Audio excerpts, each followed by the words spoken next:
નમસ્તે મિત્રો, તો સ્વાગત છે તમારું મારી ધર્મિષ્ઠાની રસોઈ ચેનલમાં। તો આજે આપણે એક સ્વાદિષ્ટ વાનગી બનાવવાના છીએ। તો હજી સુધી જો તમે મારી ચેનલને સબસ્ક્રાઈબ ન કરી હોય તો જરૂરથી કરજો, જેથી અવનવી વાનગીઓ તમને મળતી રહે। તો આજે આપણે પિઝા બનાવીશું, જે આપણે મેંદા વગર બનાવીશું। જેમાં મેં એક વાટકો ઘઉંનો લોટ લીધેલો છે, તેમાં હું 3-4 ચમચી દહીં ઉમેરીશ। અને આપણે આ મેંદા વગરના બનાવીએ છીએ, તેથી તે બાળકો માટે પણ ખૂબ સારા। અને ત્યારબાદ બેકિંગ સોડા, બેકિંગ પાવડર આ બંને ઉમેરવાના છે, જેથી કરીને આપણા પિઝા એકદમ ફૂલીને તૈયાર થાય। ત્યારબાદ 1 ચમચી મીઠું ઉમેરીશ અને આ બધાને બરાબર મિક્સ કરી લેવાનું છે। અને મિક્સ કરીને આપણે તેનો લોટ બાંધવાનો છે। તો આમાં થોડું થોડું પાણી ઉમેરતા જઈને આપણે લોટ બાંધવાનો છે। મારે 1 ગ્લાસથી થોડું ઓછું પાણી તેમાં જોયું। અને ત્યારબાદ તેમાં તેલ લગાવી અને લોટને બરાબર કૂણવી લેવાનો છે। તો આપણો લોટ બરાબર કૂણવાઈ જાય ત્યાર પછી આપણે તેને તેલ લગાવી અને ઢાંકીને મૂકી દેવાનો છે। તેને આપણે 40થી 60 મિનિટ માટે ઢાંકીને મૂકી દીધેલો હતો।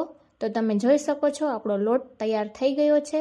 હવે આપણે મોટી સાઈઝના લુવા વાળી લેશું અને લોટ પાથરી આપણે આ લુવાને વણવાનો છે। તો આપણે એકદમ હળવા હાથથી વણવાનું છે અને આપણે બહુ પતલું પણ બેઝ નથી કરવાનું, આપણે આવી રીતે થીક રહે એ રીતે બેઝ તૈયાર કરવાનો છે। હવે તેની સાઈડમાં આપણે આંગળીની મદદથી આ રીતે ફરતી સાઈડ તેને હોલ કરી લેશી અને ત્યારબાદ આપણે ફોકની મદદથી વચ્ચેની સાઈડ પણ આપણે હોલ કરી લેશી। જે રીતે આપણે બજારના બેઝ લઈએ તેમાં પણ આ રીતે હોલ કરેલા હોય છે, જેથી કરીને આપણા પિઝા ફૂલાય નહીં અને સરસ તૈયાર થાય।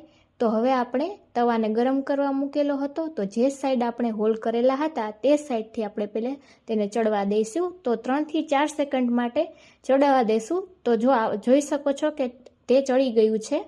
હવે આપણે તેને લઈ અને તવાને આપણે તેલથી ગ્રીસ કરવાનો છે અને આ રીતે ફરતો ગ્રીસ કરી અને પછી આપણે તેની બીજી સાઈડ ચડવા મૂકીશું। તો આ બીજી સાઈડ આપણે મૂકીએ ત્યારે આપણે ગેસની ફ્લેમ સાવ સ્લો કરી દેવાની છે। અને હવે આપણે પિઝાનો શણગાર તો આપણે ટોપિંગ કરવાનું છે। તો તેના માટે મેં પિઝા સોસ લીધેલો છે।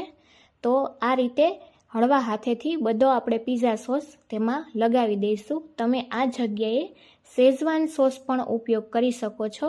તો આ રીતે બધો જ સોસ લાગી જાય ત્યારબાદ તેમાં મેં ચીઝ રાખેલું હતું, મોઝરેલા ચીઝ જે ખમણીને રાખેલું હતું તે આપણે ઉમેરીશું। તમે રેગ્યુલર ચીઝ પણ ઉમેરી શકો છો, જે અમૂલનું ચીઝ આવે તે।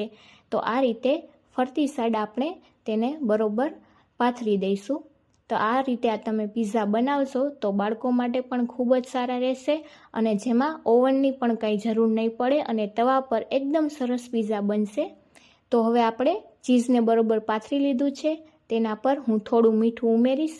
જોકે આપણે બેઝમાં પણ મીઠું હોય છે, તેથી હું થોડું જ મીઠું તેમાં ઉમેરી રહ્યું છું। ત્યાર પછી મેં પાંદડાની શેપમાં આ રીતે ડુંગળી કટ કરી લીધેલી હતી।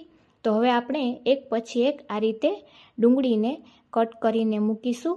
તો તમે આ રીતે ડુંગળી અને બીજા જે પણ કોઈ શાકભાજી તમારી પાસે અવેલેબલ હોય તે તમે મૂકી શકો છો। તો હું આવી રીતે ડુંગળીને પાથરી દઈશ। ત્યાર પછી હું તેમાં મારી પાસે લીલા કેપ્સિકમ પડેલા હતા તો તે મેં યુઝ કરેલા છે। તમે તમારી પાસે જો લાલ કે કેસરી કે તે પણ કેપ્સિકમ આમાં ઉમેરી શકો છો। તો હું ફક્ત આ ગ્રીન કેપ્સિકમ ઉમેરું છું। આ રીતે આપણે જે બજારમાં પિઝા મળે તેમાં પણ આ રીતે શાકભાજી બધા ઉમેરેલા હોય છે અને તમે પનીર પણ જો ઉમેરવું હોય તો ઉમેરી શકો। આ રીતે મેં સ્વીટ કોર્ન લઈ લીધા છે, તેને મેં થોડા અધકચરા બાફી લીધેલા હતા, તો તેને પણ હું આ રીતે પાથરી દઈશ। હવે ત્યાર પછી જે ટમેટાના પીસ, જે આપણે બહારના પિઝા લઈએ તેમાં પણ આ રીતે ટમેટાના પીસ આવે છે, તો તે રીતે હું આ ટમેટાના પીસને પણ એક એક કરીને પાથરી દઈશ। તમે જે પણ શાકભાજી તમારે અને આની જગ્યાએ તમારે દૂધીના કટકા મૂકવા હોય તો તે પણ તમે મૂકી શકો। તો આ રીતે પથરાઈ ગયા પછી તેમાં રેડ ચીલી, ઓરેગાનો તે પણ તેમાં ઉમેરી દઈશું। તે તમારા સ્વાદ મુજબ તમે વધારે ઓછું કરી શકો. ત્યારબાદ આપણે ચીઝ ઉમેરીશું લાસ્ટમાં. આ રીતે બધું ચીઝ ઉપરથી ઉમેરી દેવાનું અને આ બધું આપણે થોડુંક ઝડપથી કરવાનું રહેશે, કારણ કે નહીં તો આપણો પીઝા બળી જશે. અને તેની સાઈડમાં આ રીતે થોડું થોડું આપણે તેલ લગાવી દેશું, જેથી તેની સાઈડ પણ બરાબર ચડી જાય. તો આ રીતે મેં પીઝાને ઢાંકી દીધેલું છે અને 5 મિનિટ જેવો સમય થવા દઈને આપણે ચેક કરી લેવાનું છે. તો તમે જોઈ શકો છો કે એકદમ બજાર જેવા જ પીઝા બનીને તૈયાર થઈ ગયા છે. તો આપણે આ પીઝાને હવે પ્લેટમાં લઈ લેશું અને આ રીતે પીઝા બનાવીને તૈયાર કરશું અને કટરની મદદથી કટ કરીશું. તો તમે જોઈ શકો છો મિત્રો કે આપણા ખૂબ જ ટેસ્ટી એવા પીઝા બનીને તૈયાર થઈ ગયા છે. તો તમે પણ જરૂરથી ટ્રાય કરજો અને મારી ચેનલને સબસ્ક્રાઈબ ન કરી હોય તો જરૂરથી કરજો અને વિડીયો કેવો લાગ્યો તે જરૂરથી જણાવજો. Thank you.